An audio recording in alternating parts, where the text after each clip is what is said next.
गरुड़ पुराण के अनुसार जानिए कि मृत्यु के बाद क्या होता है। गरुड़ पुराण हिंदू धर्म का ऐसा ग्रंथ है जिसमें मृत्यु और मृत्यु के बाद की घटनाओं के बारे में विस्तार पूर्वक बताया गया है।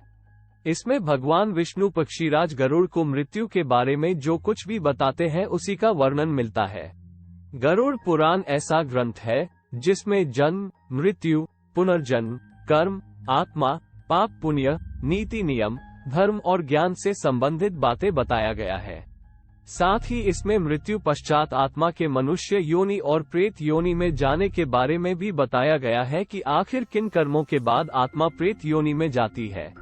गरुड़ पुराण में उल्लेख मिलता है मृत्यु के बाद आत्मा जब शरीर का त्याग कर देती है तो इसके बाद भी उसमें भूख, प्यास, क्रोध, द्वेष और वासना आदि का भाव रहता है। गरुड़ पुराण में कुल 84 लाख योनियों के बारे में बताया गया है। इसमें पशु योनि, पक्षी योनि, वृक्ष योनि, कीड़े मकोड़े की योनि और मनुष्य योनि आदि होते हैं। मृत्यु के बाद किसी व्यक्ति की आत्मा किस योनि में जाएगी ये केवल उसके कर्मों पर ही निर्भर होता है। बुरे कर्म करने वालों की आत्मा मृत्यु लोक में ही भटकती रह जाती है।